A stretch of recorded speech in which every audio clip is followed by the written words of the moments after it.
నమస్కారం బాబాయ్. మీ పేరు బాబాయ్? తొటారం సుబ్బారావు.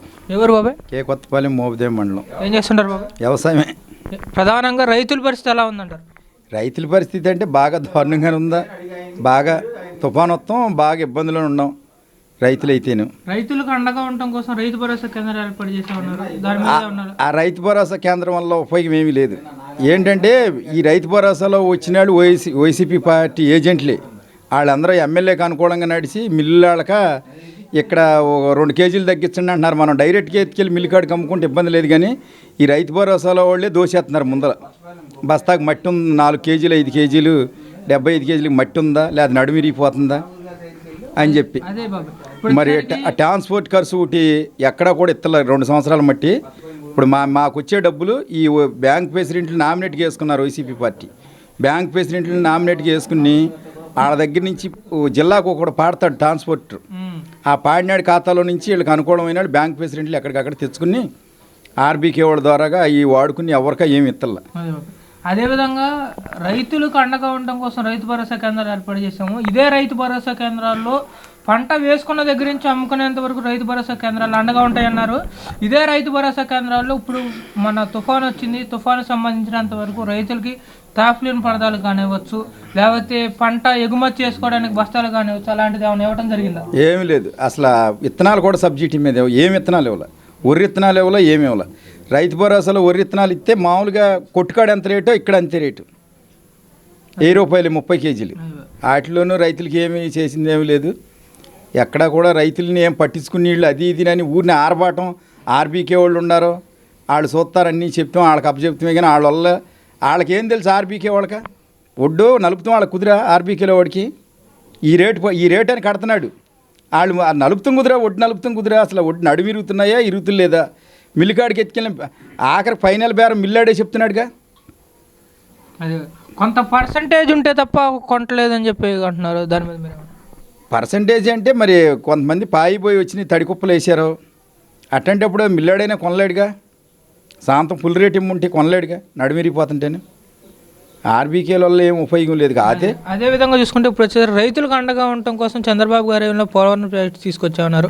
సంబంధించినంత వరకు 70% పైగా పోలవరం ప్రాజెక్టు చంద్రబాబు గారి హయాంలో కంప్లీట్ అయిపోతే ఉన్న 30% కూడా కంప్లీట్ చేయని పరిస్థితి జగన్ గారు హయాం వచ్చినాక ఉన్న పోలవరం ప్రాజెక్టు విషయానికి వచ్చేసరికి 2 ఇరిగేషన్ మినిస్టర్లు పనిచేశారు బాబు. ఒకళ్ళు వచ్చేసరికి అనిల్ కుమార్ యాదవ్ గారు, ఒకళ్ళు వచ్చేసరికి అంబటి రాంబాబు గారు.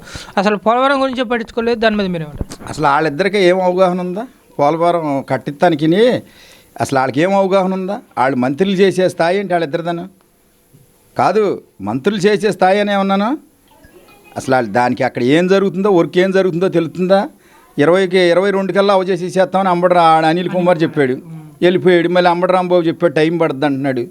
ఇక వాళ్ళెల్లా ఊరినే దోసుకుని వాళ్ళకి కావాల్సిన వాళ్ళ కాంట్రాక్ట్లు తీసుకుని నడుపుతుంది. అది అయిపోతే డబ్బులు రావు, ఒక్కసారిగా అయిపోతేను. అది నిదానంగా ఉంటే ఇంకా పెంచుకుంటా సెంట్రల్ నుంచి డబ్బులు తెద్దాం అని ఆశతో దాన్ని పెంచుతున్నారు, కానీ దాన్ని అవనీరు. అదేవిధంగా చూసుకుంటే ఇప్పుడు వచ్చేసరికి జగన్ గారు పాదయాత్రలో ఇచ్చినటువంటి హామీల్లో ఒకటి, నాకు గనక ఎక్కువ మంది ఎంపీలు ఇస్తే నేను ప్రత్యేక కేంద్రం మెడల్ వంచైనా ప్రత్యేక హోదా తీసుకొస్తా అన్నారు.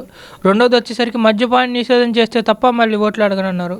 ఇదే మద్యపానం మీద మన రాష్ట్రంలో అనేక మంది చనిపోతే ఏడాదికి వచ్చేసరికి 30 నుంచి 40 వేల కోట్లు ఓన్లీ మద్యం మీద కేంద్రానికి వెళ్తుంది అంటున్నారు. దాని మీద మీరేమంటారు? సరే, మద్యపానం అంటే ఊళ్ళో ఉంటే 100 మంది ఉంటే 30 మంది తాగుతున్నారు, కానీ దాని మీద సన్నాసి ముందు ఏంటంటే కిక్కెక్కుతలేదు అంటున్నారు. దాన్ని గంటగా తాగాలంటున్నారు. దాని మీదే మాకు అవగాహన ఏమి లేదు. ఇప్పుడు దాన్ని కిక్కెక్కుతలేదని మళ్ళీ గంటగా తాగుతున్నారు. వెళ్ళి పొద్దున్న 5ంటికే తాగుడు మొదలు పెడుతున్నారు. సంతకాడ 10ంటికి తాగి మళ్ళీ తెల్లారగట్ట 5ంటికి వెళ్ళిపోతున్నారు. మరి దానికి ఏంటో మరి ఆ మద్యపానం మరి కిక్కులేని ముందు ఎందుకు అమ్ముతున్నాడు? పురంధేశ్వరి చెప్తుంది అంతా రోజును. అవును, ఇదంతా మోసమేనని.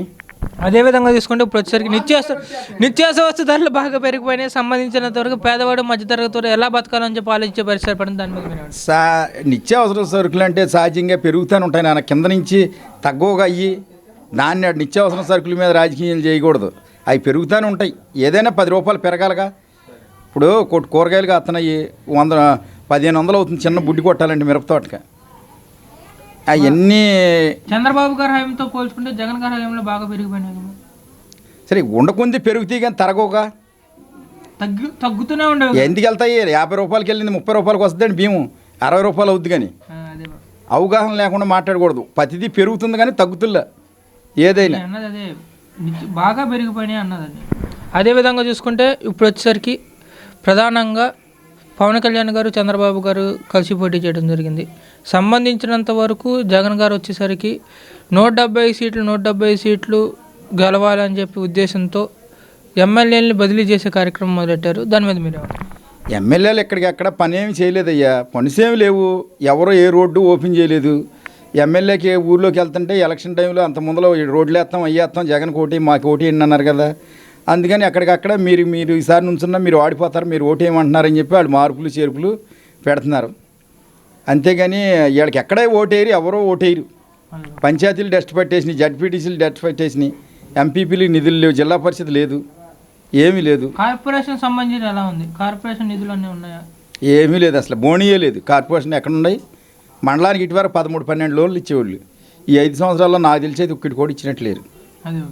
అదేవిధంగా చూసుకుంటే ఇప్పుడు వచ్చేసరికి ప్రధానంగా లోకేష్ గారి పాదయాత్ర ముగించడం జరిగింది. సంబంధించినంత వరకు లోకేష్ గారి పాదయాత్ర చేసే సమయంలో ఎన్ని ఆటంకాలు ఏర్పడినా 3000 కిలోమీటర్ల పైచలుగా లోకేష్ గారి పాదయాత్ర జరిగింది. ముగింపు సభలో పవన్ కళ్యాణ్ గారు, చంద్రబాబు గారు, లోకేష్ గారు, తర్వాత వచ్చేసరికి బాలకృష్ణ గారు ఒకే ఫ్రేమ్ మీద కనబడటం జరిగింది. అది ఎలా చూస్తారు? బాగా సంతోషకరమైన విషయం. జనం బాగా వచ్చారు, బాగా కష్టపడ్డాడు లోకేష్. ఆక్కోకుండా ఎన్ని ఒడిదుడుకులు వచ్చినా బాగా కష్టపడి పాదయాత్ర చేసాడు. అనుకున్న దాని మీద రెట్టింపు ఉత్సాహం వచ్చింది జనానికి. పార్టీకి మంచి ఊపు వచ్చింది. అదేవిధంగా తీసుకుంటే ఇప్పుడు వచ్చేసరికి జగన్ గారి హయాం వచ్చినాక ప్రతి ఒక్కరికి ఇళ్ల పట్టాలు ఇస్తా ఉన్నారు. ఇళ్ల పట్టాలు ఇవ్వడం జరిగింది. ఆ ఇళ్ల పట్టాల్లో చాలా అవినీతి అయ్యా. వాళ్ళు ఎక్కడో ఇప్పుడు మా ఎస్సీ వాళ్ళు రేవొడ్డు నుండి భూమికి పట్టాలు ఇస్తామని చెప్పి ఇక్కడ ఎమ్మెల్యే వర్గం ఒక వర్గం తీసుకున్నారు.